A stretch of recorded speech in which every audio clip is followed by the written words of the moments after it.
Hello everyone, welcome to our YouTube channel. My name is Faizan Zafar. I am from University of Management and Technology. My topic is Candidata. These are the contents of my topic, which is Candidata.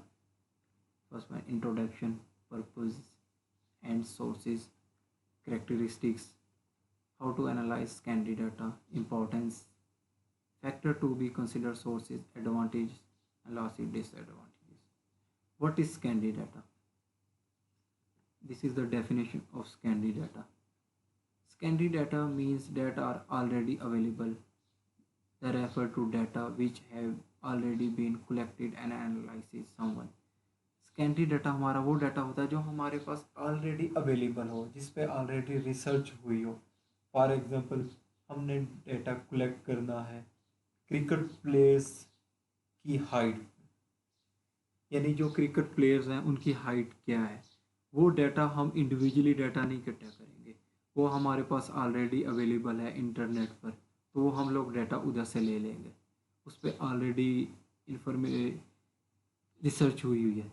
This is the example of secondary data. Next is purpose of secondary data. Extract the relevant information from the previous studies. जो हमारी previous studies पर research हुई है उससे हम लोग जो information करते हैं, this is the main purpose of secondary data. Next is fact finding. Descriptive information to support research. जो हम लोगों की रिसर्च है वो डिस्क्रिप्टिव होनी चाहिए जो स्कैंडी डाटा के थ्रू है. Model buildings, specify relationship between two और more variables in secondary data. जो हमारे रिसर्च है उसमें रिलेशनशिप बताता है वेरिएबल्स, टू और more variables.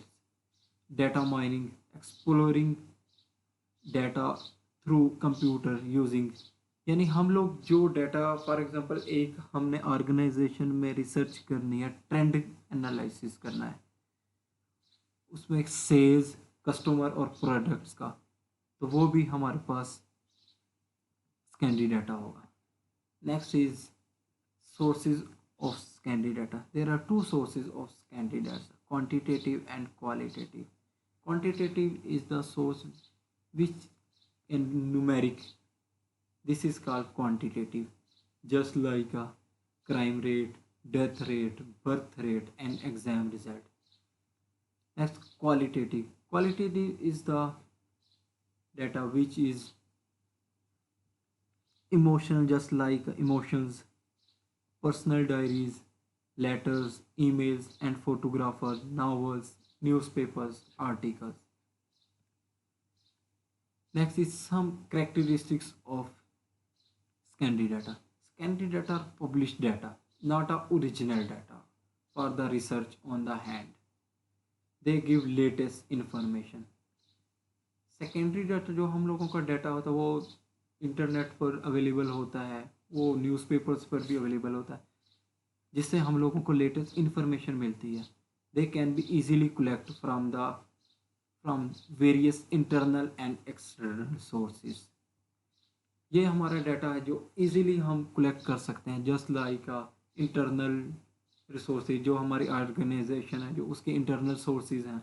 External sources, the data which government, just like government policies, they are relatively cheaper, they need less effort, time and money. ये easily available होता है जिसमें हम लोगों का कम पैसों में हम लोग ये डाटा अचीव कर सकते हैं. they have been collected by other people for their own problems. ये वो डाटा होता है जो लोगों ने अपनी प्रॉब्लम सॉल्व करने के लिए यूज़ किया होता है, उसको कलेक्ट किया होता है पास्ट में. They are used supplementary primary data. Next is how to analyze Scandi data. The first is statement of work. Before collecting of Scandi data for analysis, you need your statement of purpose. हम लोग जब data collect करते हैं तो हम लोगों को सबसे पहले अपना पर्पस पता करना होना चाहिए कि what is the purpose of Scandi data. And और हम लोगों को ये पता होना चाहिए कि हम डाटा क्यों कलेक्ट कर रहे हैं, किस पर्पस के लिए हम डाटा कलेक्ट कर रहे हैं। The next is research design. In research design we find the data from data collection, tools and method analysis। Research design में हम लोग अपनी एक एक्टिविटीज़ को सीक्वेंस करते हैं, कौन सी एक्टिविटी कब करनी है, कैसे करनी है, और हमने कौन सा टूल एंड टेक्निक यूज़ करना है, कौन सा मेथड यूज़ करना है। This is called the research design. The next is develop the research question. जब लोग हम रिसर्च डिज़ाइन कर लेते हैं तो हम लोगों का रिसर्च क्वेश्चन करते हैं।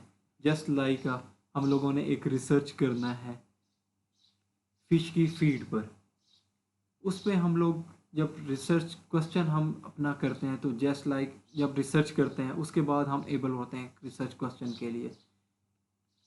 What kind of fish is considered, is data made to be quantitative और qualitative, what is the content of feed.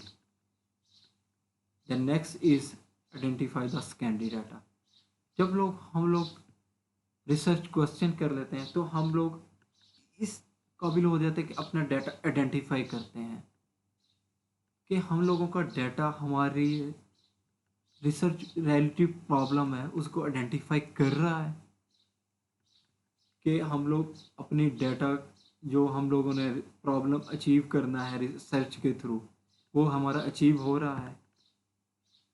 The next is evaluating the secondary data. Evaluating secondary data में हम this is a stage after analysis data. अब हम analyse data करने के बाद अपना data evaluate करते हैं, यानी कि हम लोग जो प्रॉब्लम हम लोग फेस कर रहे थे उससे हम उस पर जो हम रिसर्च कर रहे हैं, अब जो हम लोग अचीव कर रहे हैं, जो हम लोगों की अचीवमेंट थी वो हमारी अचीव हो रही है, इसमें एक्चुअली हम परफॉर्म करते हैं डाटा को। Next is importance of data. Easily available, हम लोगों को इजीली मिल जाता है ये डाटा, कोई ज़्यादा हम लोगों को इसमें मुश्किल नहीं पेश आती। No issue recording disclosure, help in comparative analysis, help define the population. ये हम लोगों की पॉपुलेशन को डिफाइन करता है, जो हम लोग सेकेंडरी डाटा हमारा होता है। Next is factor to be considered of secondary data. What are the factors? These are some factors of secondary data: availability, reliability, accuracy, predefined accuracy। हम लोगों के पास इसमें बिल्कुल एग्जैक्ट एक्यूरेसी होती है, प्रीडिफाइन होता है, रेलिवेंस होता है, एडुकेंसी होती है इसमें। Next is advantage of secondary data. Easy of access होता है, may show difficulties contact primary research. हो सकता है प्राइमरी रिसर्च में कुछ डिफ़िकल्टीज हो, लेकिन सेकेंडरी डाटा हमारा इजीली अचीव हो जाता है। लो कॉस्ट टू एक्वायर, इसमें हम लोगों को कोई ज़्यादा कॉस्ट नहीं स्पेंड करनी होती। मे आंसर क्वेश्चन रिसर्च, जो हमारे क्वेश्चन होते हैं इसी के अंदर हमारे काफ़ी क्वेश्चन आंसर क्लियर हो जाते हैं। क्लैरिफिकेशन ऑफ रिसर्च, हम जो रिसर्च कर रहे होते हैं इसमें हमारी रिसर्च क्लियर हो जाती है कि हम लोग रिसर्च जो करेंगे कि हम लोग क्लियर कर रहे हैं, अपनी रिसर्च ठीक कर रहे हैं कि नहीं, हमारी जो प्रॉब्लम थी वो आइडेंटिफाई हो गई है कि नहीं। There are some disadvantage of secondary data. Not a quality of research, not a specific not a specific, incomplete information, outdated। इसमें some not a quality of research, इसमें रिसर्च की क्वालिटी नहीं होती, स्पेसिफिक नहीं होता, जो हमारा डाटा होता है वो कोई स्पेसिफिक नहीं होता, रैंडमली होता है। इनकम्प्लीट इंफॉर्मेशन होती है, आउटडेटेड में भी एक्सपायर होता है, क्योंकि वो काफ़ी देर से कई रिसर्च होती है, कई और बेसिकली रिसर्च जो हमारी प्रॉब्लम फाइंड करने के लिए रिसर्च होती है, तो वो मे बी कि अक्सर रिसर्च फाइंड हो जाती है, अक्सर नहीं होती, इसीलिए ये आउटडेटेड भी होता है। This was my topic. Thank you so much.